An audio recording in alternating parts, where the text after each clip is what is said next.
నమస్తే బీఆర్కే భక్తి ఛానల్కి స్వాగతం. నేను పద్మ. ఈరోజు మనతో పాటు స్టూడియోలో ఉన్నారు శ్రీచక్ర పీఠం వ్యవస్థాపకులు డాక్టర్ ప్రదీప్ జోషి గురువు గారు. వారిని అడిగి ఏలినాటి శని ఏ ఏ రాశుల వారికి ఉండబోతుంది, వాళ్ళకి ఎలాంటి ఫలితాలు ఉండబోతున్నాయి, ఏ ఏ పరిహారాలు చేయించుకోవాలి, వీటి గురించి తెలుసుకునే ప్రయత్నం చేద్దాం. నమస్కారం గురుగారు. శ్రీమాత్రే నమః. గురువుగారు, ఈ సంవత్సరం ఏలినాటి శని ఏ ఏ రాశుల వారికి ఉండబోతుంది, ఎలా పీడించబోతుంది, వాటి ఫలితాలు ఎలా ఉండబోతున్నాయి, ఎలాంటి పరిహారాలు చేయించుకోవాలి? శ్రీ గురుభ్యో నమః. శ్రీమాత్రే నమః. ఆదిత్యాది నవగ్రహ శుభకరా మేషాదయో రాశయ నక్షత్రాణి సయోగకాశ్చతితయస్తద్దేవతాస్తద్గణా మాసాశ్చారుతవస్తతైవ దివసాః సంధ్యాస్తతారాత్రయః సర్వే స్థావరజంగమా ప్రతిదినం కుర్యాద్ధ్రువం మంగళం.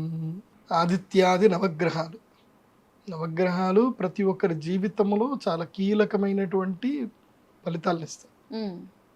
ఒక్కొక్క గ్రహము ఒక్కొక్క రకంగా ఫలితాలు ఇస్తాయి. అయితే సూర్యగ్రహమేమో సంవత్సరములో 3 నెలలు అనుగ్రహిస్తాడు, అంటే 90 రోజులు, నెల నెల నెల అట్లా అనుగ్రహిస్తాడు. చంద్రుడేమో ఒక నెలలో 18 రోజులు యోగిస్తాడు. నెలలో 18 రోజులు మనకి అనుకూలంగా ఉంటాడు, మిగతా 12 రోజులు మనం నేర్పిస్తాడు చంద్రుడు. అందుకే ఈ 3 ఫ్లక్చుయేషన్స్ అంటే చంద్రుడు మనస్సు కాబట్టి. అదే కుజగ్రహం అనుకోండి, కుజుడు బుధుడు శుక్రుడు, ఈ 3 గ్రహాలు ఏవైతే ఉంటాయో సంవత్సరంలో 120 రోజులు యోగిస్తాయి మనకి. కుజుడు కానీ బుధుడు కానీ శుక్రుడు కానీ 120 రోజులు మనని అనుగ్రహిస్తారు, మిగతా రోజులు ఏడిపిస్తారు. సో ఈ 5 గ్రహాలు పక్కన పెడితే, సో మళ్ళీ కింద గ్రౌండ్ ఫ్లోర్కి రావాల్సిందే. అది ఎవరికి అని అంటే ఈ సంవత్సరం అయితే అది మేషరాశి వాళ్ళకి. వీళ్ళని ఇప్పటిదాకా తీసుకెళ్ళి 30th ఫ్లోర్ దాకా తీసుకెళ్ళి కూర్చోబెట్టాడు, ఇప్పుడు నూకేశాడు పైనుంచి. ఇంకా ట్రావెలింగ్లో ఉన్నారు, ఇంకా కింది దాకా రాలే. ఇంకా మే 15 తర్వాత కింద పడ్డ దెబ్బలు అప్పుడు నొప్పులు స్టార్ట్ అవుతాయి అన్నమాట. కిందికి తలిగేది ఇప్పుడు ట్రావెలింగ్లో ఉన్నారనమాట మేషరాశి వాళ్ళకి. ఇంకా వాళ్ళకి ఇంకా శని ఎఫెక్ట్ ఇంకా స్టార్ట్ అవ్వాల మే 15 తర్వాత. అందుకోసం అంటే గురువు జరిగిపోతాడు, అప్పుడు శని ఎఫెక్ట్ స్టార్ట్ అయిపోతుంది అనమాట. ఇంకా ట్రావెలింగ్లో ఉంటే దెబ్బలు దాకవు కదా. సో ట్రావెలింగ్లో గురువు ప్రొటెక్ట్ చేస్తున్నట్టు అర్థం. సో వీళ్ళు కనుక అక్షయ తృతీయ వచ్చి యాగం చేసుకున్నారనుకోండి, వీళ్ళకి పారాచూట్ వేసుకున్నట్టు. ఎవరు? మేషరాశి పారాచూట్ దొరుకుతుంది. లేదంటే టప్ అని భూమికి వేసుకుంటారు, ఇంకా స్టార్ట్ అవుతుంది, ధనయోగ ప్రాప్తి ఉంటుంది. అదే లాభాలు ఇంకా అన్ని రకాలుగా ఆల్రౌండ్ 5 రకాల లాభాలు ఒక రేంజ్లో ఉంటే ఇస్తాడు. అదేంటి? ఏకాదశ స్థానం పాట. సో ఇది అన్ని 12 సంవత్సరాలకు వచ్చే యోగాలు వీళ్ళందరికీ నేను ఇందాక చెప్పినవి. అదే శని అనుకోండి, 30 సంవత్సరాల్లో 7.5 సంవత్సరాలేమో అదృష్ట యోగాలు ఇస్తాడు. 7.5 సంవత్సరాలు అదృష్ట యోగం ఇస్తాడు. అది డిఫరెంట్ మూడ్లో. ఒక 2.5 సంవత్సరాలు ఎట్లా ఇస్తాడంటే అదృష్టము ఇంకా అహంకారం ఇట్లా పెరిగిపోతుంది అనమాట. అంత డబ్బు సూపర్గా ఇచ్చేస్తాడు. అది ఎట్లాంటి అర్థమైందంటే ఆ 2.5 సంవత్సరాలు ఏం చేస్తాడంటే మనల్ని మంచిగా ముద్దుగా ప్రేమగా మాట్లాడుకుంటూ మనకు ఒక పెద్ద బిల్డింగ్ ఇప్పించి 30th ఫ్లోర్ దాకా తీసుకెళ్తాడు.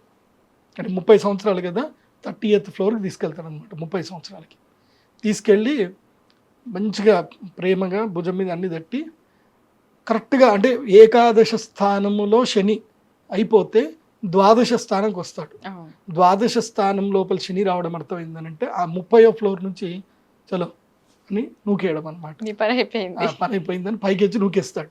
12వ ఇంట్లో శని రావడం అంటే అర్థం ఏంటంటే 30వ ఫ్లోర్ నుంచి కిందికి నూకేయడం అని అర్థం. అదొక పాట వేసుకోవచ్చు అనమాట. అదేదో పాట ఉంటుంది కదా, నీ గూడు చెదిరింది నీ గుండె పగిలింది అని మంచి పాట వేసుకోవచ్చు అనమాట. ఎవరికి? మేషరాశి వాళ్ళకి. సో వీళ్ళకి మే 15 తర్వాత ఏళ్ళనాటి శని స్టార్ట్ అవుతుంది. 30 ఏళ్ళ తర్వాత 7.5 సంవత్సరాలు ఏడిపిస్తాడు. శని 7.5 సంవత్సరాలు యోగిస్తాడు.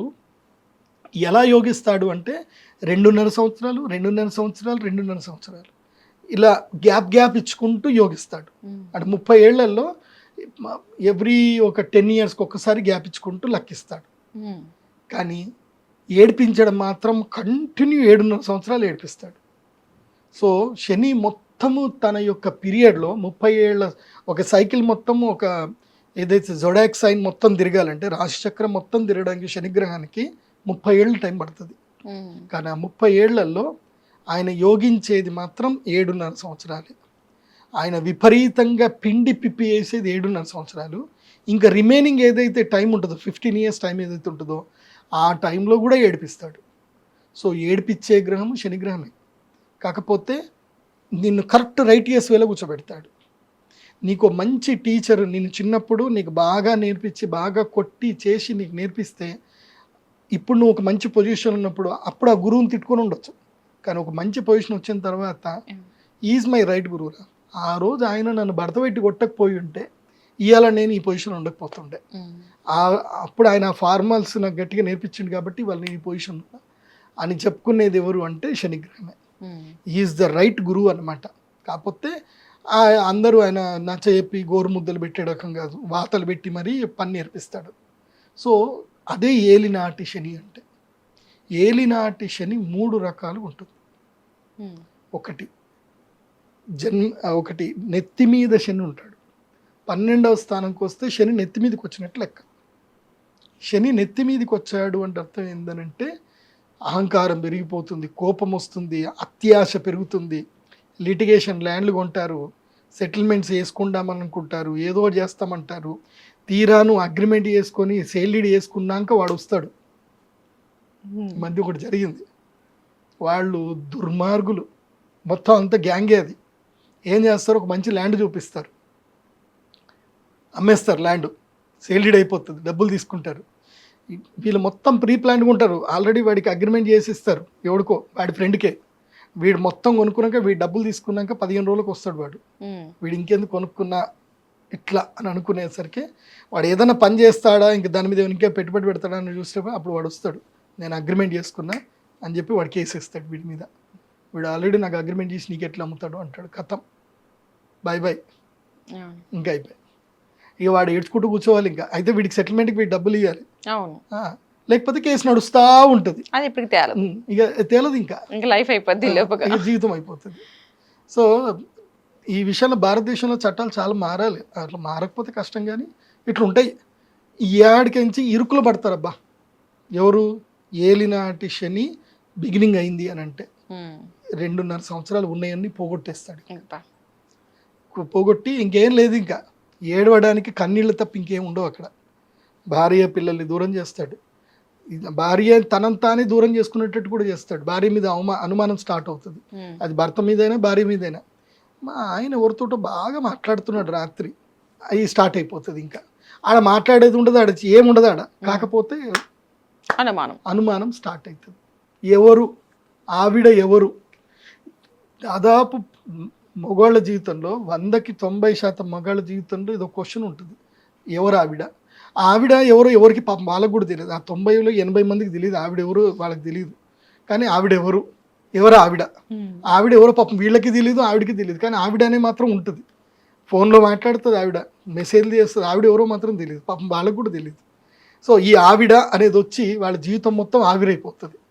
కాబట్టి ఇది ఏలినాటి శనిలో జరిగేటువంటి ఫస్ట్ ఇంపాక్ట్. 2.5 సంవత్సరం జరిగే ఫస్ట్ ఇంపాక్ట్స్ అన్ని ఇట్లే ఉంటాయి. అనుమానం రావడము, కుటుంబం కలహాలు రావడము, అన్నదమ్ముల మధ్యన వైరం రావడము, ఉద్యోగాలు పోవడం, ఇట్లా జరుగుతాయి. ఇంకా రిమైనింగ్ 2.5 సంవత్సరాలు ఉంటుంది.